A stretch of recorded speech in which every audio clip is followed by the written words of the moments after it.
விஜய் ஆட்சியமைக்க ஆதரவு அளிப்பது குறித்து கூட்டணி கட்சிகளுடன் ஆலோசித்து முடிவெடுக்கப்படும் என விசிக தலைவர் திருமாவளவன் தெரிவித்துள்ளார். சென்னையில் திமுக தலைவர் ஸ்டாலினை சந்தித்த பின்பு செய்தியாளர்களுக்கு பேட்டியளித்த அவர், ஸ்டாலின் உடனான சந்திப்பு மரியாதை நிமித்தமான சந்திப்பு என்று தெரிவித்தார்.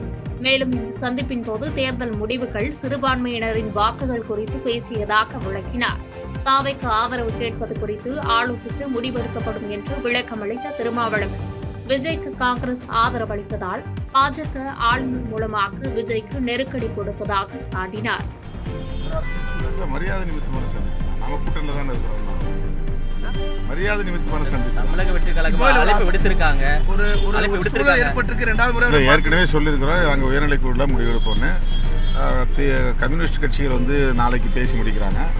அவங்க முடிவை கொட்டி நாங்கள் கலந்து பேசி முடிவெடுப்போம் ஏற்கனவே அறிவிச்சிருக்கிறோம். அதுதான் கட்சித் தலைவர் ஸ்டாலின் விரும்பினால் அதிமுகவுடன் கூட்டணி அமைக்க திமுக தயாராக இருப்பதாக அக்கட்சியின் செய்தி தொடர்பாளர் TKS இளங்கோவன் கூறியுள்ளார்.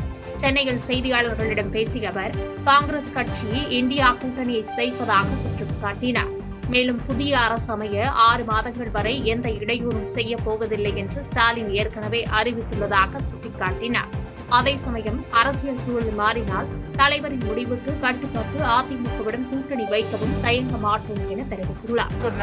அவர் மறுத்திருக்கிறார். அவர் முடிவெடுப்பார். அப்படி அவர் ஒரு முடிவை எடுத்தால் அது திராவிட முன்னேற்ற கழகம் ஏற்றுக்கொள்ளும். ஆனால் அந்த முடிவு இதுவரை எடுக்கப்படவில்லை. இதுவரை அந்த முடிவு எடுக்கவில்லை. தலைவர் முடிவு எங்கள் முடிவு. தலைவர் நாங்கள் தடுக்கவே இல்லையே. நாங்கள் தடுக்கிறதுக்கு என்ன இருக்கு? எப்படி தடுப்போம்? நாங்கள் ஆளுநரை பார்த்து இவர்களை அனுமதிக்காதீர்கள் என்று சொன்னோம். அவர்கள் ஆளுநரை பார்த்து சொல்கிறார்கள். ஆளுநர் எண்ணிக்கையை தானே கேட்கிறார். அந்த எண்ணிக்கையை அவர்கள் காட்டினால் அனுமதிக்க போகிறார். நாங்கள் எப்படி தடுக்க முடியும்? தமிழகத்தில் விரைவில் தாவேக ஆட்சி அமையும் என்று புதுச்சேரி முதலமைச்சர் ரங்கசாமி நம்பிக்கை தெரிவித்துள்ளார். புதுச்சேரியில் 15வது சட்டப்பேரவை கலைக்கப்பட்டதை தொடர்ந்து முதலமைச்சர் ரங்கசாமி தனது பதவியை ராஜினாமா செய்தார். பின்னர் செய்தியாளர்களை சந்தித்த அவர், தமிழகத்தில் தனிப்பெரும் கட்சியாக உருவெடுத்துள்ள விஜயின் தாவேக விரைவில் ஆட்சி அமைக்கும் என வாழ்த்துக்களை பகிர்ந்து கொண்டார். விஜய் பெரும்பான்மையை நிரூபிக்க ஆளுநர் முட்டுக்கட்டை போடுவது கண்டிக்கத்தக்கது என புதுச்சேரி இந்திய கம்யூனிஸ்ட் கட்சி விமர்சித்துள்ளது. தாவேக தலைவர் விஜய் போதிய ஆதரவு கடிதங்களை வழங்கியும் ஆளுநர் ஆட்சி அமைக்க அழைக்காததை முன்னாள் சட்டமன்ற உறுப்பினர் நாரா கலைநாதன் கண்டித்துள்ளார். உச்சநீதிமன்ற தீர்ப்பின்படி பெரும்பான்மையை சட்டப்பேரவையில் தான் நிரூபிக்க வேண்டுமே தவிர ஆளுநர் மாளிகையில் அல்ல என்றும் ஆளுநர் மத்திய அரசின் கைப்பாவையாக செயல்படுகிறார் என்று சாட்டியுள்ளார். ஏற்கனவே பொம்மையினுடைய அரசாங்கத்தில் சுப்ரீம் கோர்ட் ஒரு டைரக்ஷன், உச்ச நீதிமன்றம் ஒரு டைரக்ஷன் கொடுத்திருக்காங்க.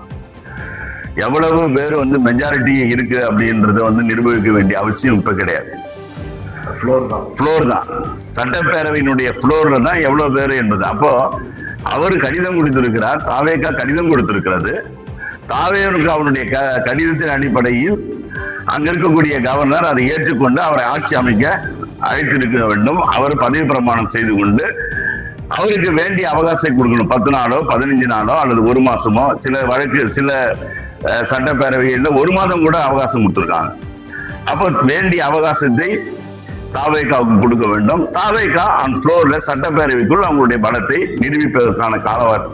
நியாயமா பார்த்தோன்னா கவர்னர் மத்திய அரசாங்கத்தினுடைய கைப்பாவையாக செயல்படுகிறார் என்பது இதன் மூலமாக பட்டவர்த்தனமாக தெரிகிறது.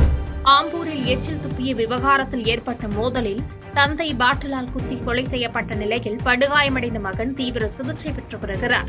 திருப்பத்தூர் மாவட்டம் ஆம்பூர் அருகே மாங்குப்பம் பகுதியைச் சேர்ந்த அருண் என்பவர் எச்சில் துப்பிய போது அது கார்த்திக் என்பவர் மீது விழுந்ததாக கூறப்படுகிறது. இதனால் ஏற்பட்ட வாக்குவாதத்தில் கார்த்திக் குளிர்பான பாட்டிலை உடைத்து அருணின் கழுத்திலும் அவர் மகன் ஹரிஸின் வயிற்றிலும் குத்தியதாக கூறப்படுகிறது. இதில் படுகாயமடைந்த தந்தை அருண் சிகிச்சை பலனின்றி உயிரிழந்தார். மேலும் படுகாயமடைந்த மகன் ஹரிஸ் மருத்துவமனையில் தீவிர சிகிச்சை பெற்று வருகிறார்.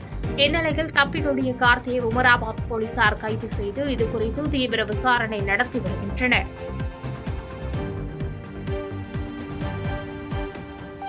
செய்திகளை உடனுக்குடன் தெரிந்து கொள்ள கீழ்கண்ட கேபிள் மற்றும் DTH நெட்வொர்க்குகளில் எம்நாடு செய்தி தொலைக்காட்சியை காணுங்கள். பாதகம் செய்பவரை கண்டால் நாம் பயம் கொள்ளலாகாது பாப்பா. மோதி மிதித்துவிடு பாப்பா. அவர் முகத்தில் உமிழ்ந்துவிடும் பாப்பா. அண்மை செய்திகளை உடனுக்குடன் தெரிந்து கொள்ள இணைந்திருங்கள் எம் நாடு தொலைக்காட்சியுடன்.